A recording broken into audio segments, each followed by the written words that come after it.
My name is Jane Mwikali. I'm the founder of Meta Foundation, and Meta is a girl child initiative that focuses on the well-being and rights of adolescent girls from rural Kenya, and we do that through sexual and reproductive health education and mentorship programs. And the reason why we do this is because I realized there's a need to address this issue, because adolescent girls go through a lot of changes that happen to their bodies, especially during puberty, and just the confusion that comes with all those changes. And mostly girls from poor and vulnerable communities receive little guidance on how to deal with these changes, and therefore that leads to negative outcomes like early pregnancies and early marriages, which eventually leads to dropping out of school. Venye nilipata mimba nikiwa shule, nilikuwa na bahati, mama yangu alikubali kufanya nini? Kunishikia nini? Mtoto. Ndio nirudi wapi? Shule, si ndio? Lakini kitambo sisi hatukuwa tunaenda mashule tukiambiwa ati oh, sex is bad, sex is not good at this stage. Hatukuwa tunaambiwa. Hata kwa boma hakuna mzazi angekubali tuongelele mambo ya ngono, because according to African traditional, it is a taboo. Yani ni kitu very bad kuongelelea juu ya ngono wapi? Kwa nyumba yenu, si ndio? My name is Yvonne Gathoni. I'm part of Meta. We're in Lemale today. We are here to talk about sex education, early pregnancy, early marriages. We're here to discourage early marriages, because being a victim of early pregnancy, I'm here to talk to them, to give them hope. Even when they get pregnant, well, in school, there's still hope. And it's been 1 year into the school, and the response feedback from both parents and teachers and even students has been really positive. I've always had a burden to work with the girl child. I just didn't know at what capacity. I always knew at some point in my life I was going to engage in projects that involved the girl child, and just playing that role of being a big sister, and guiding and mentoring and empowering, because I've had women who've poured into my life, who've guided me, who've mentored me, and so I think I just want to pass that down and give back.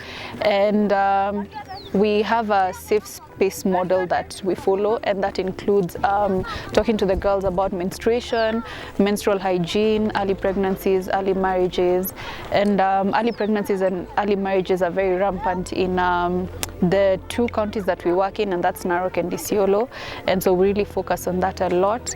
And just things like rape, defilement, consent, and just explaining to them what this means. I always tell them you can finish primary school, go to secondary school, go to university, and become anything you want to become, because I realized they really just need that guidance and that mentorship and that encouragement. One time I was in Narok doing a monitoring and evaluation visit, and I was at this woman's house, and I was just talking to her, finding out how she's doing, and then I noticed one of her children was at home, a girl.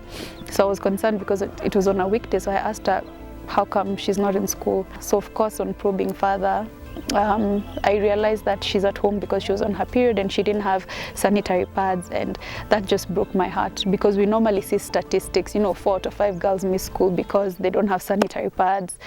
But now experiencing it like that was just another story. It really broke my heart, because it's such a basic need, but for some people it's a luxury. Because, this woman probably was thinking, I have 100 bob, am I going to buy food for my family, or am I going to buy sanitary pads for this girl?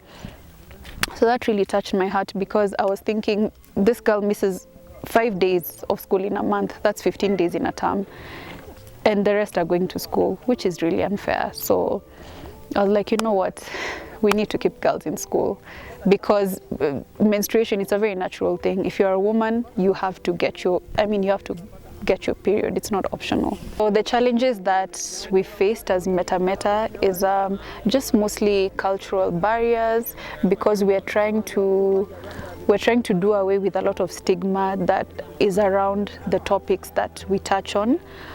For example, things like, getting married early.